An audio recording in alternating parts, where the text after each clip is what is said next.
பாயல் விதிகளினுடைய விளைவுகள் பார்க்கலாம். அழுத்தம், அடர்த்தி ஆகியவற்றுக்கிடையே உள்ள தொடர்பை வச்சு நம்ம பாயல் விதியினுடைய விளைவுகளை தெரிஞ்சுக்கலாம் ஸ்டூடெண்ட்ஸ். பாயல் விதி இருவேறு மூலக்கூறுக்கிடையே எப்படி இருக்குதுன்னா P1 V1 is equal to P2 V2ங்கிறது தான் பாயல் விதி ஸ்டூடெண்ட்ஸ். ஸோ இதில் விங்கிறது என்ன அப்படின்னா கனளவு.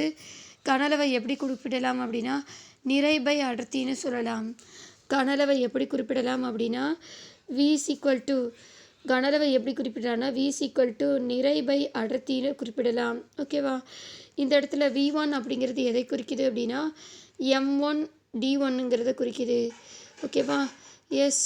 ஸோ இப்போ V1 அப்படிங்கிறது எதை குறிக்குதுன்னா MD1 குறிக்குது. ஓகேவா? இப்போ V2ங்கிறது எதை குறிக்குதுன்னா MD2 குறிக்குது. புரியுதா ஸ்டூடெண்ட்ஸ்? ஸோ நிறை பை அடர்த்திங்கிறது தான் கனளவு. So P1 V1 is equal to P2 V2.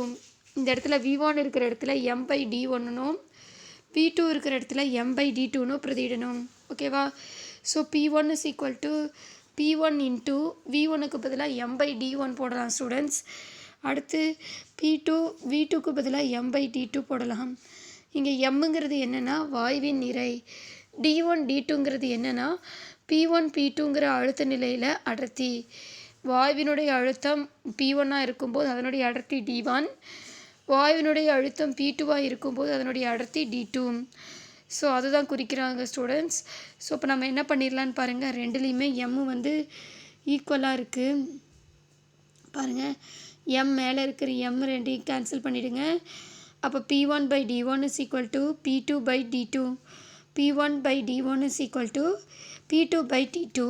அதாவது வாயுவினுடைய அடர்த்தி அதன் அழுத்தத்திற்கு எப்படி இருக்குதுன்னா எதிர் விகிதத்தில் நேர் விகிதத்தில் இருக்குதுன்னு அர்த்தம். சாரி ஸ்டூடெண்ட்ஸ், எப்படி இருக்குது? நேர் விகிதத்தில். அப்போ என்னென்னா வகுத்தலில் வருதுன்னா நேர் விகிதத்தில் இருக்குதுன்னு அர்த்தம் ஸ்டூடெண்ட்ஸ். அப்போது அழுத்தம் நம்ம மேலே தான் சொன்னோம். என்ன சொன்னோம்? வாயுவினுடைய அழுத்தம் இருமடங்காகுது. எப்போ? அடர்த்தி வந்து இருமடங்காக உயரும் போது இல்லையா? ஸோ அப்போ அடர்த்தியும் அழுத்தமும் நேர்விகித தொடர்பு உடையது.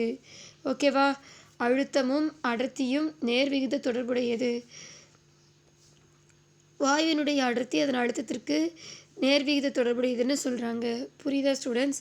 அதனால தான் அங்கே வாயு மூலக்கூறுகள் சுவரின் மோதும்போது அடர்த்தி இருமடங்காக அதிகரிக்குது. அடர்த்தி இருமடங்காக அதிகரிக்கும் போது அழுத்தமும் இருமடங்காக முன்னாடி இருந்ததை விட இருமடங்காக அதிகரிக்குது. ஓகேவா? இந்த அழுத்தமும் அடர்த்தி வாயு மூலக்கூறுகளுடைய ஓரலகு பரப்பில் வாயு மூலக்கூறுகளுடைய எண்ணிக்கையும் அதிகரிக்குது, இருமடங்காக அதிகரிக்குது.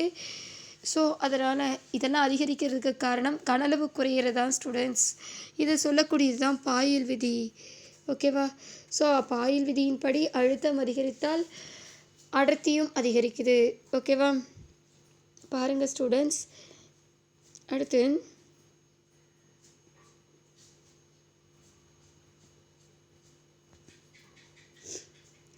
அதுக்கு ஒரு சோதனை கொடுத்துருக்காங்க ஸ்டூடெண்ட்ஸ். அதுக்கு முன்னாடி பாருங்கள், உங்களுக்கு தெரியுமா பாருங்கள், நம்ம ஹெலிகாப்டர்லெல்லாம் பயணம் செய்தோம்னா காதுகள்லாம் வலி வரும். அது என்ன காரணம் அப்படிங்கிறத தெரிஞ்சுக்கலாம். பயணிகள் விமானத்தின் உட்புறம் செயற்கை அழுத்த அதிகரிப்பு செய்யப்படுகிறது. ஏன் இவ்வாறு செய்யப்படுகிறது என்பதை நீங்கள் அறிவாயான்னு கேட்குறாங்க. ஸோ ஆகாய விமானத்திலெல்லாம் பார்த்திங்கன்னா செயற்கை அழுத்த அதிகரிப்பு கருவி வச்சுருப்பாங்களாம். ஏன் வச்சுருக்குறாங்க அப்படின்னு பார்க்கலாம். பெரும்பாலான பார்த்திங்கன்னா ஆகாய விமானம் சுமார் எத்தனை அடிக்கு மேலே போகும்னா 30,000 அடி உயரத்துக்கு பறக்கும். உயரம் அதிகரிக்கும் போது ஓரலகு கனளவில் காணப்படும் வாயு மூலக்கூறுகளின் எண்ணிக்கை என்னாகும்னா குறைவாக இருக்கும். அதனால் அழுத்தம் குறையும். ஸோ நம்ம மேலே போக போக என்ன உயரம் அதிகரிக்குது இல்லையா? அப்போ ஓரலகு கனளவில் வாயு மூலக்கூறுகளுடைய எண்ணிக்கை என்ன ஆயிடுனா வாயு மூலக்கூறுகளுடைய எண்ணிக்கை குறைஞ்சு போயிடும். வாயு மூலக்கூறுகளுடைய எண்ணிக்கை குறைய குறைய அழுத்தமும் குறைஞ்சிரும்னு சொல்கிறாங்க. எங்கே? மேலே போக போக. ஸோ அதனால தான் பார்த்திங்கன்னா விமானம் காற்றில் உயரத்தில் செல்லும்போது அதனை சூழ்ந்துள்ள காற்றின் அழுத்தம் மிக குறைவாக இருக்கும். ஸோ குறைவாக இருக்கிறதுனால விமானத்திற்கு உள்ளே இருக்கிறவங்க ஆக்சிஜன் குறைபாட்டினால சுவாசிக்க முடியாமல் போயிடலாம். இதனால தான் ஆகாய விமானத்துக்கு உள்ள செயற்கை அழுத்த அதிகரிப்பு கருவியை வச்சுருக்குறாங்க. ஓகேவா? புரியுதா ஸ்டூடெண்ட்ஸ்? ஏன் ஆகாய விமானத்துக்குள்ளே செயற்கை அழுத்த அதிகரிப்பு கருவி வச்சுருக்குறாங்கன்னா, 30,000 அடி உயரத்துக்கு மேலே செல்ல செல்ல என்னாகும்னா, அழுத்தம் அதிகரிச்சுக்கிட்டே அழுத்தம் வந்து குறை அங்கே வந்து என்னாகும்னா, வாயு மூலக்கூறுகளுடைய எண்ணிக்கை குறைந்து அழுத்தம் குறைஞ்சு போயிடும். ஆக்சிஜன் வந்து இல்லாமல் நம்ம சுவாசிக்க முடியாமல் போயிடும் ஸ்டூடெண்ட்ஸ். அதனால் ஆகாய விமானத்தின் உள்பகுதியில் செயற்கை சுவாச கருவி செயற்கை அழுத்த அதிகரிப்பு கருவியை வச்சுருப்பாங்க. அதனால தான் ஆகாய விமானத்தில் செயற்கை அழுத்த அதிகரிப்பு கருவியை பயன்படுத்தி அங்கே விமானத்தில் பயணிக்கிறவர்களுடைய ஆக்சிஜனை கட்டுப்படுத்துகிறாங்க ஸ்டூடெண்ட்ஸ். புரியுதுங்களா? ஆக்சிஜன் இல்லாமல் எந்த பாதிப்பும் வராமல் இருக்கிறத தடுக்கிறதுக்கு தான் நமக்கு ஆக்சிஜன் செயற்கை அழுத்த அதிகரிப்பு கருவியை வச்சுருக்காங்க. காரணம், உயரத்துக்கு மேலே செல்ல செல்ல வாயு மூலக்கூறுகளுடைய எண்ணிக்கை குறையுது, அழுத்தமும் குறையிறதான் காரணம். ஓகேவா? ஸோ இதே போல தான் நம்ம மலைக்கு போகிறோன்னு வச்சுக்கோங்களேன். ஒருவர் வந்து மலைக்கு போனோம் அப்படின்னா உயர போக போக காதுலலாம் வலி வரும் இல்லையா? அது எதனால் வருதுன்னு பார்க்கலாம் பாருங்கள். மலையேறும் ஒருவர் அழுத்த குறைவினால் ஏற்படும் விளைவினை காதுகளில் ஏற்படும் ஒரு சிறு வலியின் மூலம் உணரலாம். நம்ம ஸ்டெப்பு ஏற ஏற என்ன ஆகும்னா காதுலலாம் வலிக்கும் ஸ்டூடெண்ட்ஸ். அதுக்கு காரணம் என்னென்னா, வெளிப்புற அழுத்தம் வந்து குறையுது. வெளிப்புற அழுத்தம் நமக்கு குறையும் போது காதினுடைய உட்குழியில் உள்ள காற்றினுடைய அழுத்தம் மாறாமல் இருக்கும். இது ஒரு சமநிலையற்ற நிலையை ஏற்படுத்தும். அழுத்தம் மாறாமல் இருக்கும், இருந்தாலும் சமநிலையில் இருக்காதுன்னு சொல்கிறாங்க. இந்த அதிகப்படியான உள்ளழுத்தம், வெளியழுத்தத்தை விட உள்ளழுத்தம் தான் அதிகமாக இருக்கும்னு சொல்கிறாங்க ஸ்டூடெண்ட்ஸ். ஸோ இந்த அதிகப்படியான உள்ளழுத்தம் என்னாகும்னா, செவிப்பறையை வெளிநோக்கி தள்ளுவதால் செவிப்பறையை வெளிநோக்கி தள்ளிடும் ஸ்டூடெண்ட்ஸ். அதனால் சிறு வலி வரும். சிறு நேரத்தில் கொட்டாவி விட்டோம் அப்படின்னா செவி உட்குழாயில் உள்ள மிகுதியான காற்று வெளியேறிடும் ஸ்டூடெண்ட்ஸ். வெளியேறிடுச்சு அப்படின்னா மிகுதியான காற்று வெளியில் போயிடும். வெளியில் போனதுக்கப்புறம் உள்ளழுத்தமும் வெளியழுத்தமும் என்ன ஆகிடும்? சமமாயிடும். அதனால் வலி குறைஞ்சிரும். புரியுதா ஸ்டூடெண்ட்ஸ் என்ன சொல்கிறோன்னு? நம்ம இப்போ என்ன சொல்கிறாங்கன்னா, நம்ம மலை ஏறும்போது பாருங்கள் ஸ்டூடெண்ட்ஸ், என்ன ஆகுது அப்படின்னா, காதில் நம்ம மேலே ஏற ஏற என்ன ஆகுனா, காதுக்குள்ளே இருக்கக்கூடிய அழுத்தம் குறைஞ்சி போயிடும் ஸ்டூடெண்ட்ஸ். காதில் இருக்கக்கூடிய அழுத்தம் குறையிறதுனால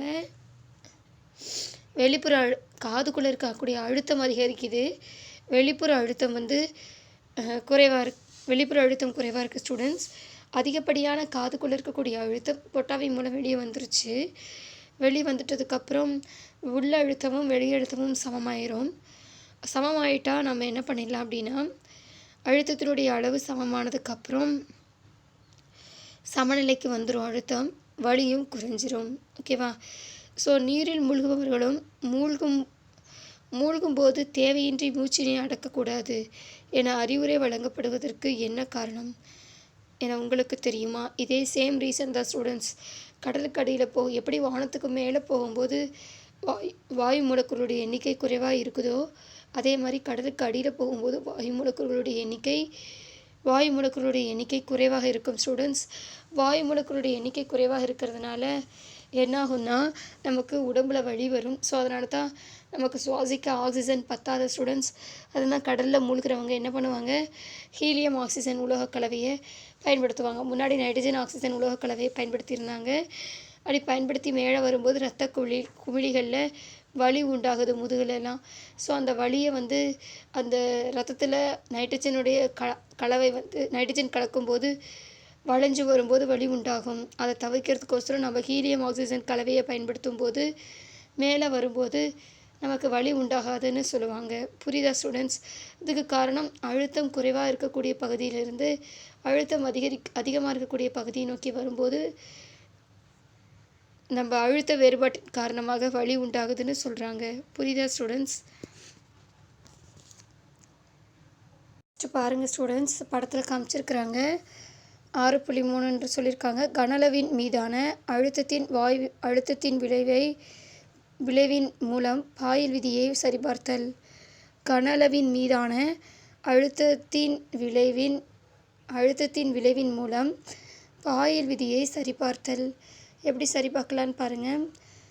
ஸோ ஃபஸ்ட்டு வாயு 1, அதனுடைய அழுத்தம் ஒரு வளிமண்டல அழுத்தம், கன அளவு 1 டெசிமீட்டர் கியூப், T வந்து 298 கெல்வின். ஓகேவா. ரெண்டாவது வாயுவினுடைய அழுத்தம் 2 வளிமண்டல அழுத்தம், கன அளவு என்னன்னு கேட்குறாங்க. கன அளவு படத்தில் பார்த்தாவே தெரியுது, குறைஞ்சிருக்கு. வெப்பநிலை 298 கெல்வின். அதுவே நெக்ஸ்ட்டு P3 அழுத்தம் கொடுக்கல, கன அளவு 0.25 டெசிமீட்டர் 3, வெப்பநிலை 298 கெல்வின். ஓகேவா. பாயில் விதிப்படி மாறா வெப்பநிலையில் ஒரு குறிப்பிட்ட நிறையுடைய வாயுவுக்கு என்ன வரும்னா P1 V1 is equal to P2 V2 equal to P2 V3. ஓகேவா. So P1 V1 is equal to P2 V2, P1 V1 is equal to P2 V2 equal to P3 V3. இப்போ பார்த்திங்கன்னா நம்ம மேலே சொன்னதெல்லாம் கொண்டு வந்து பிரதியிடலாம். P1ங்கிறது ஒரு வளிமண்டல அழுத்தம், P1ங்கிறது ஒரு வளிமண்டல அழுத்தம், கன அளவுங்கிறது 1 டெசிமீட்டர் கியூப். நெக்ஸ்ட்டு P2ங்கிறது 2 ATM, V2ங்கிறது அப்படியே வச்சுக்கலாம், P3 அப்படியே வச்சுக்கலாம் ஸ்டூடெண்ட்ஸ். V3ங்கிறது 0.25 decimetre cube. ஓகேவா. இப்போ நம்ம என்ன ஆகுது இப்போ பாருங்கள், நீங்களே பாருங்கள் இந்த சைடில். ஓகேவா. இப்போ 2 ATM இருக்குது, 2 ATM V2 தான் இருக்குது. இப்போ 1 தான் வரும். இந்த இடத்துல என்ன போட்டாலும் 1 தான் வரும் இல்லையா. ஃபஸ்ட்டு இந்த 2 டேர்மையும் எடுத்துக்கலாம் ஸ்டூடெண்ட்ஸ். ஃபஸ்ட்டு என்ன பண்ணலாம் அப்படின்னா, இந்த ஃபஸ்ட்டு 2 டேர்மையும் எடுத்துக்கிட்டு ஒப்பிட்டு பார்க்கலாம். ஃபஸ்ட்டு 2 டேர்ம்னா இதை 2ஐயும் எடுத்துக்கலாம். So 2 ATM V2 equal to 1 ATM into 1 decimetre cube. இப்போ நம்ம என்ன பண்ணலாம், V2 தான் கண்டுபிடிக்கணும். இந்த 2 ATMை கீழே கொண்டு வந்துடலாம் ஸ்டூடெண்ட்ஸ். 2 ATM என்ன பண்ணிடலாம், கீழே கொண்டு வந்துடலாம். ஸோ அப்போ 1 ATM into 1 decimetre cube divided by 2 ATM. இப்போ என்ன ஆகுது பாருங்கள், 1/2ன்னு வருமா. ATM cancel. இப்போ 1 டெசிமீட்டர் கியூப் இருக்குது, 1/2 டெசிமீட்டர் கியூப்னு இருக்குது. 1/2 டெசிமீட்டர் கியூப் அப்படின்னா 0.5 decimetre cube. V2 equal to 0.5 decimetre cube. Next என்னென்னு பார்க்கலான்னா, இதையும் ஒப்பிட்டு பார்க்கலாம் ஸ்டூடெண்ட்ஸ். இப்போ நம்ம தேர்டு ஒன்னையும் ஃபஸ்ட்டு ஒன்னையும் ஒப்பிட்டு பார்க்கலாம். பாருங்கள், இங்கே கீழே போட்டிருக்காங்க. P3 into 0.25 decimetre cube equal to 1 ATM into 1 decimetre cube. ஓகேவா. இந்த இடத்துல P3 மட்டும் வச்சுக்கலாம் ஸ்டூடெண்ட்ஸ். ஸோ ரிமைனிங் இருக்கிற டேர்ம்ஸ் எல்லாம் ஒரு சைடு கொண்டு வரலாம். அப்போ இந்த 0.25 இந்த சைடு வகுத்தலுக்கு வந்துடும் ஸ்டூடெண்ட்ஸ். இப்போ 1 ATM into 1 decimetre cube divided by 0.25 decimetre cube. இப்போ டெசிமீட்டர் கியூப் கேன்சல் பண்ணிடலாம். 1/0.25 வரும் ஸ்டூடெண்ட்ஸ். 1/0.25னா வகுத்தோம் அப்படின்னா 4 ATM. இப்போ P3 4 ATM, V2 0.5 decimetre cube. ஓகேவா. ஸோ அவங்க கணக்கில் என்ன கேட்டிருந்தாங்க, V2வும் P3யும் தான் கண்டுபிடிக்க சொல்லியிருந்தாங்க. ஓகேவா. V2வும் P3யும் கண்டுபிடிக்க சொல்லிட்டாங்க. V2 வந்து 0.5 டெசிமீட்டர் கியூப், அதுவே P3 வந்து 4 ATM. புரியுதா ஸ்டூடெண்ட்ஸ்.